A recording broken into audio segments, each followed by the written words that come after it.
আসসালামু আলাইকুম। 2026 শিক্ষাবর্ষের চতুর্থ শ্রেণীর শিক্ষার্থীবৃন্দ, আশা করছি তোমরা সকলেই ভালো আছো। আজকে আমরা আলোচনা করব সংখ্যা প্যাটার্ন নিয়ে। সংখ্যা প্যাটার্নে দেখো, এখানে দেওয়া আছে 50, 50-এর পরে 45, তারপর খালিঘর, তারপরে 35, 35-এর পরে আবার দুইটি খালি, 30, 30-এর পরে দুইটি খালিঘর। তো প্যাটার্নটি সম্পূর্ণ করতে খালিঘরে কোন কোন সংখ্যা বসবে? তো শিক্ষার্থী বন্ধুরা, সংখ্যা প্যাটার্ন একদম ইজি। তোমরা যদি একটু চেষ্টা করো, দেখো অটোমেটিক এখানে 50 থেকে 5 বিয়োগ দেওয়া হয়েছে। 50 থেকে 5 বিয়োগ দিলে 45, 45 থেকে 5 বিয়োগ করলে কত থাকে?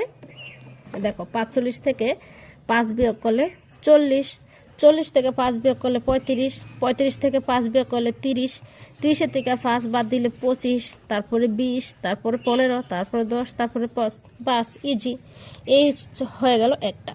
তারপরে 2 নাম্বারটা দেখো, একে আছে 6, তারপরে 9, তারপর 12, তারপর 15। এখানে আমরা দেখে বুঝতে পেরেছি 6 থেকে 9-এর পার্থক্য হচ্ছে 3, আবার 9 থেকে 12-এর পার্থক্য হচ্ছে 3। তাহলে 6-এর নামটা যদি আমরা 3 3 করে বাড়তে থাকি, তাহলে দেখো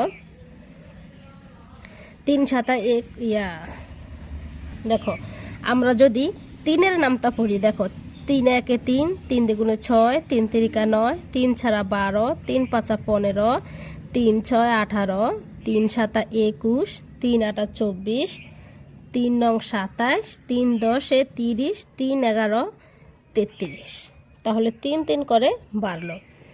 এখানে দেওয়া আছে খালিঘর, তারপরে 10। আমাদেরকে ক্লু বের করতে হবে। অবশ্যই আমাদের সংখ্যা প্যাটার্নের মধ্যে একটা না একটা ক্লু দেওয়াই থাকে, ওটা বিবেচনা করে আমরা বাকি শূন্যস্থানগুলো খুব সহজেই করতে পারবো। এখানে ক্লু দেওয়া আছে 35 এবং 40। 35 এবং 40-এর মাঝেও দেখো কত করে বৃদ্ধি পেয়েছে? 5 করে বৃদ্ধি পেয়েছে। তাহলে এখানে যেহেতু 10, 10-এর থেকে 5 বিয়োগ করলে থাকবে কত? 5। তাহলে 5 10, এখানে 5 যোগ করলে 15, 15-এর সাথে 5 যোগ করলে 20, 20-এর সাথে 5 যোগ করলে 25, 25-এর সাথে 5 দিলে 30, এখানে হবে 45। তারপর 3 নাম্বারটা দেখো, 450। এখানে দেওয়া আছে, আমাকে দেখতে হবে এ দুইটা, ঠিক আছে? এ দুইটার মধ্যে পার্থক্য কেমন, বিয়োগ হয়েছে নাকি যোগ হয়েছে? এখানে দেখো 350, এখানে আছে 300। তাহলে কি হয়েছে? প্রথমে বেশি, বেশি থেকে আস্তে আস্তে কমের দিকে গিয়েছে। তাহলে 350 আর 350 আর 450-এর মধ্যে পার্থক্য হচ্ছে 100। 100 থেকে 50 বিয়োগ করলে হবে কত? বরাবর 400। তাহলে 50 করে কমেছে। 450 থেকে 50 বিয়োগ করলে 400, 400 থেকে 50 বিয়োগ করলে 350, 350 থেকে 300 বিয়োগ করলে কত থাকে? 350 থেকে 50 বিয়োগ করলে 300, 300 থেকে 50 বিয়োগ করলে 250, তারপরে 200, তারপরে 150, তারপরে 100। মানে 50 করে কমেছে। তারপরে দেখো এটা,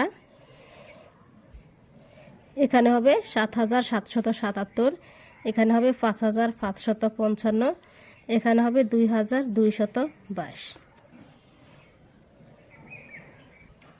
এবার দেখবো আমরা এই প্যাটার্নটি। এই প্যাটার্নে কি হয়েছে? নিয়ম খুঁজে বের করি এবং খালিঘর পূরণ করে প্যাটার্ন সম্পন্ন করি। এখানে দেখো একটা দেওয়াই আছে, আগের সংখ্যা 3, আগের সংখ্যা 3, মানে 3 3 করে বৃদ্ধি পেয়েছে। দেখো 2-এর সাথে এই 3 গুণ করলে 3 দ্বিগুণে 6, 6-এর সাথে 3 গুণ করলে 3 6 18, ঠিক আছে? 3 6 18, 18-এর সাথে 3 গুণ করলে 3 18 54। এবার করতে হবে 54-কে 3 দিয়ে গুণ করতে হবে। আমরা যদি দেখো 54-কে যদি 3 দিয়ে গুণ করি, 3 3 ছাড়া 12, 12 2 হাতে, 3 ছাড়া 12, 12 2 হাতে আছে 1, 3 5 15, 15 1 16। তাহলে এখানে খালি করে হবে 162। এবার 162-কে আবার 3 দিয়ে গুণ করতে হবে। এখানে হবে 486। 162-কে 3 দিয়ে গুণ করলে 486। তাহলে নিয়ম হলো আগের সংখ্যা 3। তারপরে হচ্ছে দেখো 4, 8, 16, 32। এখানে দেখো 4-এর সাথে এখানে দেখো লেখা আছে 8, 8 দুগুণে 16, 16 দুগুণে 32। তাহলে এখানে আগের সংখ্যা কত হবে? আগের সংখ্যা গুণ 2। আগের সংখ্যা কত হবে? 2 হবে। 32 দুগুণে কত হয়?